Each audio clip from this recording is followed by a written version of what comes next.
Assalamualaikum warahmatullahi wabarakatuh. Perkenalkan kami dari kelompok 3 izin mempresentasikan ujian akhir semester dari mata kuliah keamanan data dan jaringan dan dengan judul Lab Cisco Ethical Hacker. Boleh di next. Pertama ada saya, Alif Nawarzaki dengan NIM belakang 142. Oke, saya Ridwan Raffiansyah dengan NIM akhir 144. Lalu ada saya Dio Zaman Alestio dengan NIM belakang 157. Kemudian terakhir saya Ahmad Faid Baisa dengan NIM akhir 164. Pertama, di sini kita meringkas dari lab-lab yang sudah kita kerjakan. Pertama itu lab searching pentest karir. Ini kita belajar bahwa menjadi pentest ini sangat memungkinkan bahkan tanpa pengalaman kerja formal. Asalkan punya keterampilan teknis dan sertifikat seperti OSCP, C dan pentest atau EJPT.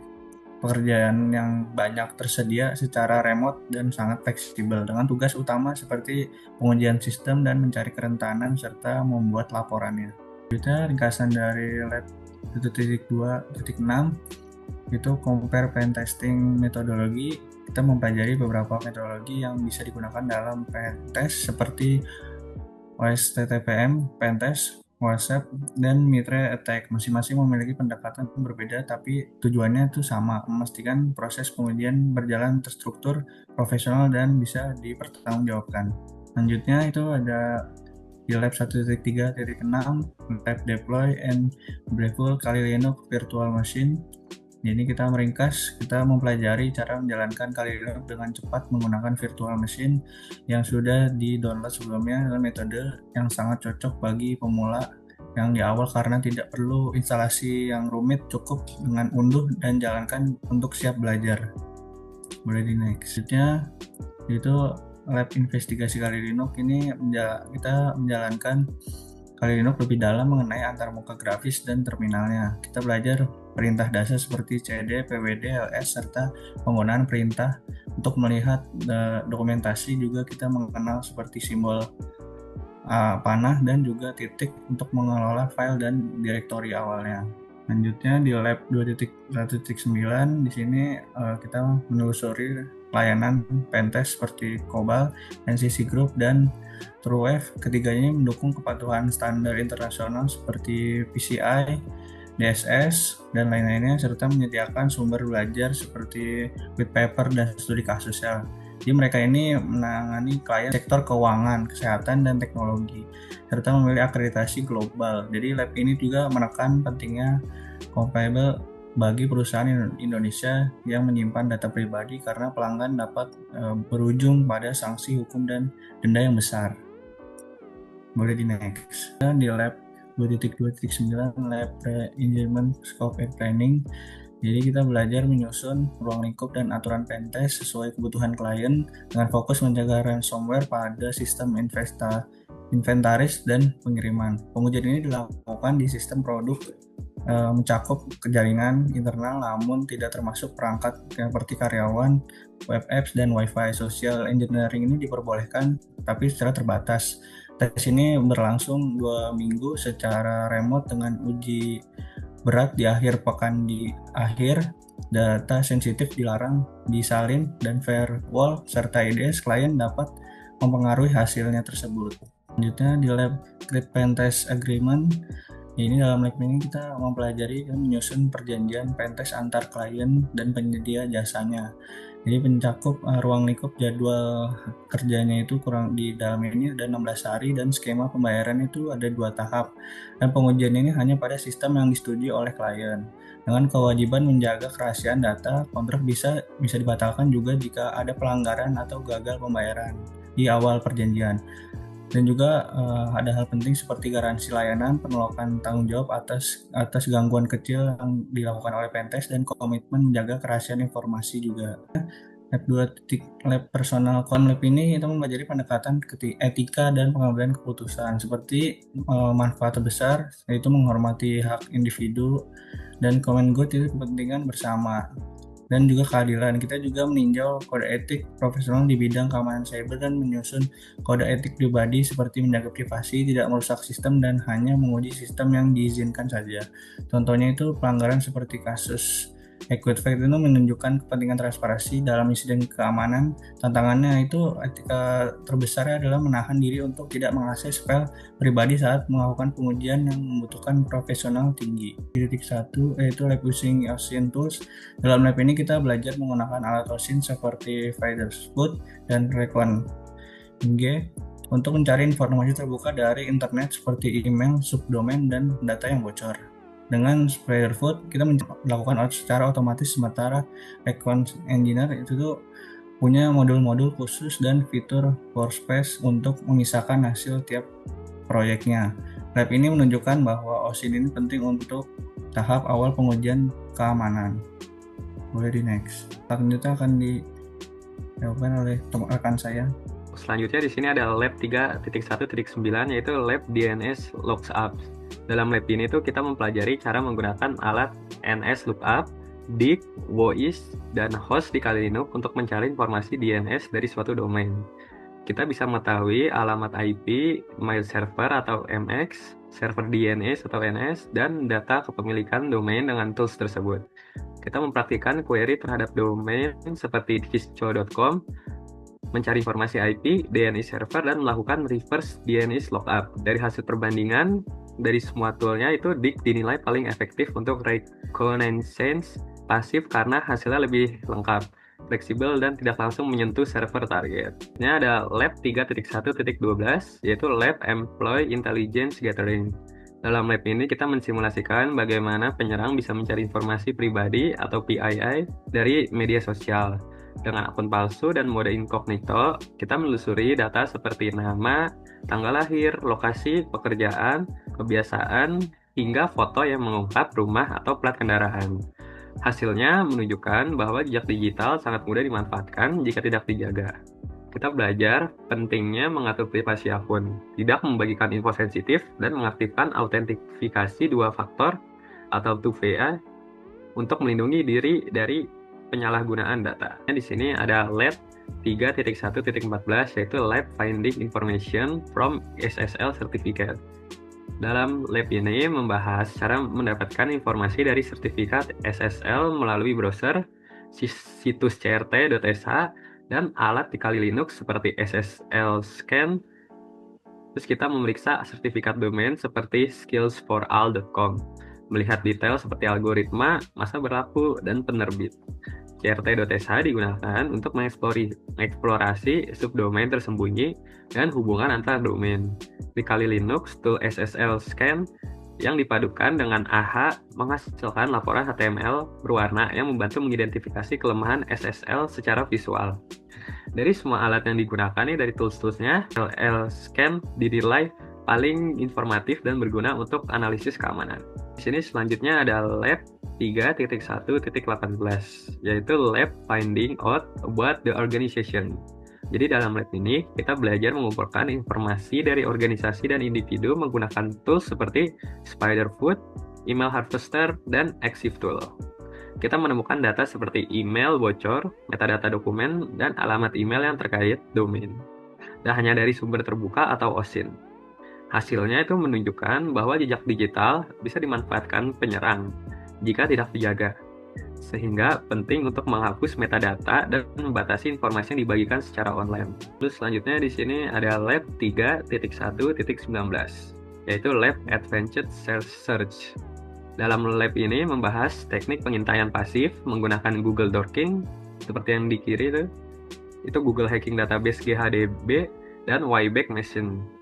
Terus peserta memperhatikan pencarian dengan operator lanjutan seperti site, file type, in URL, dan in title untuk menemukan dokumen sensitif atau halaman tersembunyi di domain target.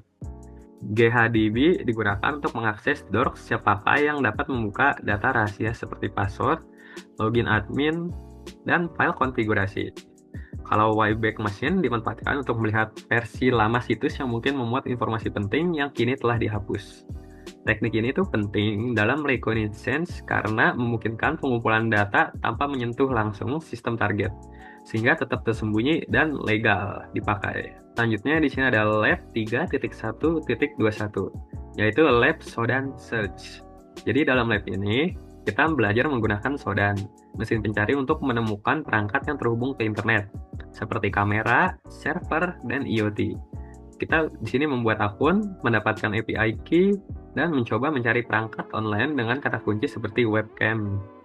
Kita juga memanfaatkan filter berdasarkan lokasi atau layanan, misalnya mencari FTP anonim di kota tertentu.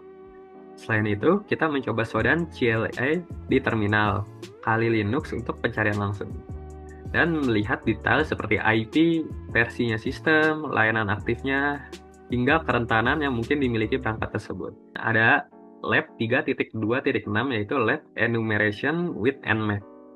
Jadi dalam lab ini, kita menggunakan Nmap untuk memindai IP 10.6.6.23 yang disediakan oleh Kali Linux dari Cisco-nya, yaitu untuk menemukan port terbuka seperti FTP 21, 554, dan 1723. Lalu FTP bisa diakses tanpa login atau anonymous, dan layanan SMB menunjukkan 2 user serta 2 folder tersembunyi yang bisa dibuka tanpa autentikasi.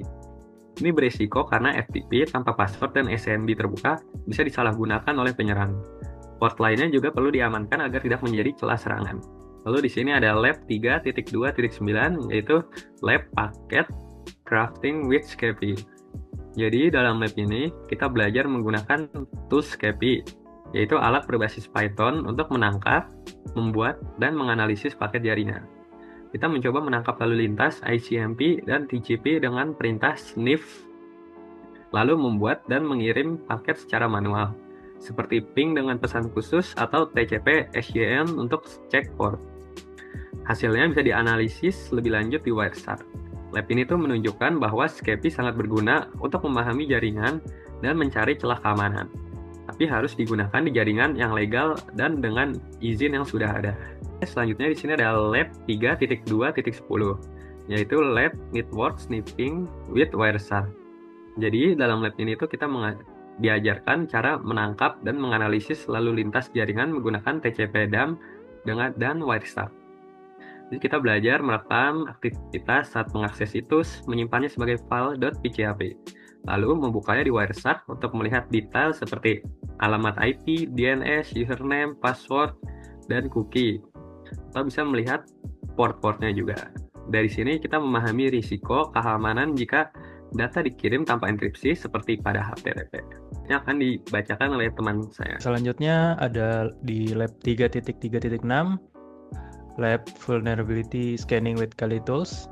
Jadi di lab ini tuh memperkenalkan 2 alat pemindaian kerentanan, yaitu Nmap dan GVM, atau Greenbound Vulnerability Manager. Jadi Nmap ini digunakan dari terminal untuk memindai port, layanan, dan kemungkinan CVE menggunakan script vulner. Namun tidak selalu menampilkan hasil jika informasi versi layanan tidak terdeteksi. Sementara GVM ini menyediakan antarmuka GUI yang memudahkan pemindaian dan pelaporan kerentanan lengkap dengan tingkat keparahan dan tautan ke CVE terkait. GVM juga dianggap lebih ramah bagi pemula dan memberikan laporan terstruktur, meskipun kedua alat ini berguna untuk analisis keamanan. Dan pembaruan database CVE itu secara rutin itu penting agar sistem tetap terlindungi dari ancaman baru dan lama. Kemudian di dalam lab ini juga kita menggunakan GVM untuk memindai kerentanan melalui antarmuka web. Jadi setelah instalasi dicek dan dijalankan, kita memindai host 10.6.6.23 dan menemukan 2 kerentanan CVE dengan tingkat sedang dan rendah. Dan hasil scan ini bisa disimpan dalam format PDF. Jadi GVM ini mudah digunakan karena berbasis GUI yang cocok untuk pemula, sedangkan Nmap lebih cepat dan teknis, cocok untuk yang berpengalaman. Dan penting untuk selalu memperbarui database CVE agar hasil scan tetap akurat. Kemudian Lab 3.4.3 ini Investigate Vulnerability Information Source. Jadi di lab ini kita belajar tentang sumber informasi kerentanan seperti CVE, daftar kerentanan resminya, kemudian CWE itu untuk klasifikasi jenis kelemahan, dan NVD yaitu untuk database yang memberi detail lengkap CVE termasuk tingkat keparahan. Kita juga mempelajari CVSS sistem yang menilai seberapa serius kerentanan berdasarkan faktor teknis. Dengan memahami semua ini, kita bisa lebih mudah menilai resiko dan menentukan langkah perbaikan keamanan sistem. Kemudian ada lab 4.4.7, Explore the Social Engineer Toolkit atau SET. Jadi di dalam lab ini kita belajar menggunakan Social Engineer Toolkit atau SET di Kali Linux untuk mensimulasikan serangan rekayasa sosial. Jadi kita mencoba dua teknik di sini, membuat USB berisi program otomatis dan meniru halaman login untuk menangkap username dan passwordnya. Jadi setelah korban login di halaman palsu tuh, mereka akan diarahkan ke situs asli tanpa menyadari data mereka itu sudah direkam. Jadi lab ini itu menunjukkan bagaimana serangan social engineering bisa menguji kesadaran keamanan pengguna dan ketahanan sistem terhadap phishing. Kemudian lab 4.4.8, Using the Browser Exploitation Framework atau BEEF.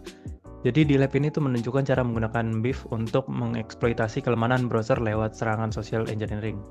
Kita juga belajar menghubungkan browser target, mengirim notifikasi palsu, dan melakukan tab nabbing dan mengakses data pengguna. BEEF ini memungkinkan pengujian serangan sisi klien secara realistik untuk menilai keamanan browser. Kemudian lab 5.1.4, Scanning for SMB Vulnerability with Enum for Linux. Jadi di lab ini kita belajar mencari dan mengeksplorasi kerentanan SMB menggunakan Enum for Linux, Nmap, dan SMB Client.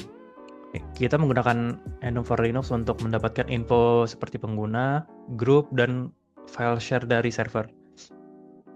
Dengan Nmap, kita mendeteksi apakah port SMB 139 dan 445 terbuka. Selanjutnya kita mengecek akun lokal dan share tersembunyi, lalu menggunakan SMB Client untuk mensimulasikan serangan dengan mengunggah file berbahaya. Jadi lab ini itu menunjukkan bagaimana SMB bisa menjadi celah jika tidak diamankan dengan baik. Kemudian lab 5.1.16, On-Path Attack with Ethercap. Jadi di dalam lab ini kita belajar melakukan serangan MITM atau Man in the Middle menggunakan Ethercap di jaringan lokal. Jadi serangan ini dilakukan dengan teknik ARP spoofing, di mana penyerang memalsukan alamat MAC agar lalu lintas antar dua perangkat user dan server itu dialihkan melalui mesin penyerang, yaitu Kali Linux. Jadi langkah-langkah utama itu, pertama melihat ARP cache-nya yang target sebelum dan sesudah serangan, kemudian menjalankan Ethercap dalam mode GUI dan CLI, dan menentukan target satu itu adalah IP-nya itu 10.6.6.23 dan target 2-nya itu 10.6.6.13. Kemudian setelah menentukan target, kita mengamati perubahan MAC address terhadap target setelah ARP poisoning aktif. Kemudian merekam lalu lintas menggunakan Wireshark. Kemudian lab 6.1.7, Website Vulnerability Scanning. Jadi di lab ini kita tuh menggunakan Nikto di Kali Linux untuk memindai celah keamanan pada website. Saat memindai situs, ditemukan kelemahan karena tidak ada header X content type option yang bisa dimanfaatkan penyerang. Solusinya itu adalah menambahkan header tersebut. Kita juga menemukan beberapa web server aktif dengan kerentanan terkait CVE, seperti CVE 1999 sampai strip 0678, yang bisa membocorkan data sensitif. Solusinya adalah memasang patch keamanan, dan hasil scanning bisa disimpan dalam berbagai format. Meskipun sederhana, Nikto itu efektif untuk cek keamanan dasar dan bisa dilengkapi dengan alat lain seperti Nmap, Burp Suite, dan OSPZEP. Kemudian ada lab 6.1.8, Using the GVM Vulnerability Scanner. Jadi di lab ini kita menggunakan GVM Greenbound Vulnerability Manager untuk memindai sistem metasploitable dan menemukan celah keamanan.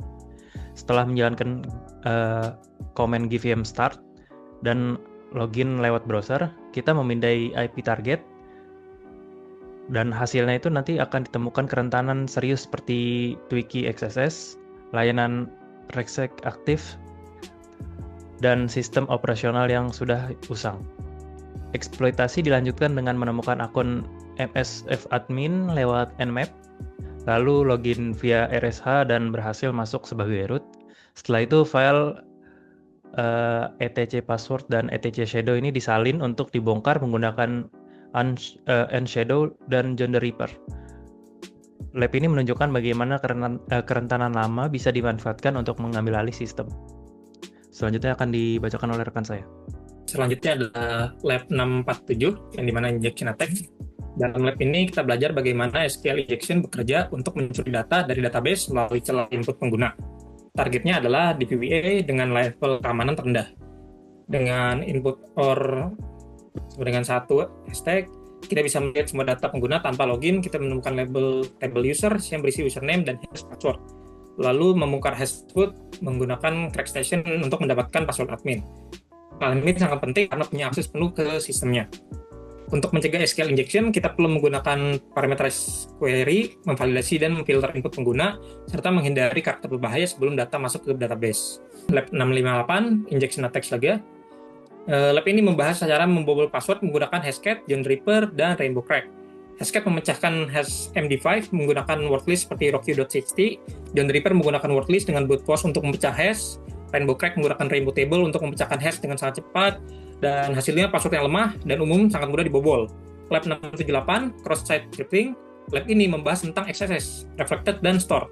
Menggunakan DVUA, reflected XSS menampilkan kode berbahaya langsung, sedangkan store XSS menyimpan kode di server dan aktif saat halaman diakses.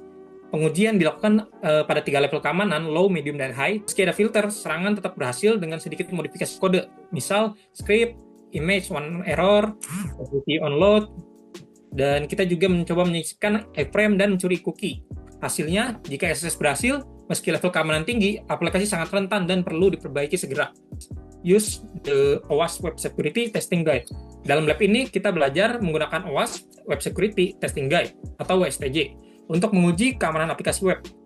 WSTG menjelaskan teknik seperti pemeriksaan manual, threat modeling, reviewing code, dan penetration testing, serta menekankan pentingnya pengujian di semua fase SDLC. Selanjutnya, kita melakukan pemindaian dengan OWASP ZAP ke situs DVUA dan menemukan beberapa kerentanan, salah satunya Remote Code Execution, CVE 2012-1823. Panduan WSTG membantu memahami penyebab dan cara pengujian kerentanan tersebut. Lab 919, Explore Pentest Report. Dalam lab ini, kita mempelajari struktur laporan pentest yang umum digunakan seperti ringkasan eksekutif, ruang lingkup, metodologi, temuan, dan juga rekomendasi. Kita meninjau contoh laporan asli, lalu membuat format laporan sendiri berdasarkan temuan simulasi. Lab ini menekankan pentingnya laporan yang jelas dan terstruktur agar klien memahami resiko keamanan dan dapat mengambil tindakan perbaikan. Dan lalu selanjutnya pada lab 927, Recommend Remediation Based on Finding. Dalam lab ini, kita menggunakan Nikto dan GVM untuk memindai kerentanan pada server DVUA. Hasilnya ditemukan beberapa masalah seperti OS yang usang, data dikirim tanpa inskripsi, dan cookie tidak aman. Setelah menganalisis dampaknya, kita menyarankan solusi seperti memperbarui OS, mengaktifkan HTTPS, menonaktifkan indexing directory, serta menambah atribut keamanan pada cookie dan header. Lab ini menunjukkan bahwa pengguna menggunakan lebih dari satu alat penting untuk menemukan berbagai jenis celah karena tiap alat punya keunggulan yang berbeda. 1.19, Analyze Exploit Code. Dalam lab ini, kita belajar menganalisis code, eksploitasi, dan cara kerjanya dalam menyerang sistem. Kita menggunakan Nmap untuk mendeteksi kerentanan dengan melihat CVE berisiko tinggi. Contoh eksploitasi yang dipelajari meliputi store XSS, JavaScript yang berbahaya di X-Server. Lalu ada SQL injection, mencuri data dari database, serta SMB, enumeration dan file transfer, yang dimana mengakses pengguna aktif dan mengirim file berbahaya. Lab ini menekankan bahwa seorang ethical hacker perlu memahami script dan teknik eksploitasi agar bisa menguji dan mengamankan sistem secara efektif. 1.20, yang dimana Analyze Automation Code. Dalam lab ini dipelajari cara membuat dan menganalisis script otomatisasi untuk pentesting menggunakan Bash, script, recon.sh dibuat untuk memindai IP target dengan Nmap, menyimpan hasilnya, dan jika port SMB 445 terbuka, menjalankan enum for Linux untuk enumerasi share dan user. Juga dipelajari cara mengenali bahasa script seperti Bash, Python, Ruby, dan juga PowerShell dari sintaksnya. Manfaatnya, kemampuan analisis script membantu pentester memahami, memodifikasi, dan juga menemukan kerentanan dalam kode, serta meningkatkan efisiensi dalam pengujian keamanan. Untuk membentuk pemahaman teknis dan etis dalam pengujian keamanan, dimulai dari pengenalan karir, pentesting, metodologi, etika, dan penggunaan Kali Linux. Kita belajar mengumpulkan informasi melalui OSINT, serta melakukan enumerasi dan pemindaian dengan alat seperti Nmap, Scapy, dan juga Wireshark.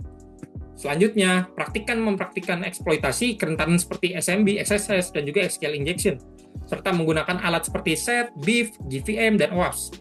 Di akhir, kita dilatih menganalisis hasil dan mengevaluasi otomatisasi eksploitasi dan menyusun laporan yang profesional. Lab ini memberikan bekal lengkap untuk menjadi ethical hacker yang kompeten dan bertanggung jawab.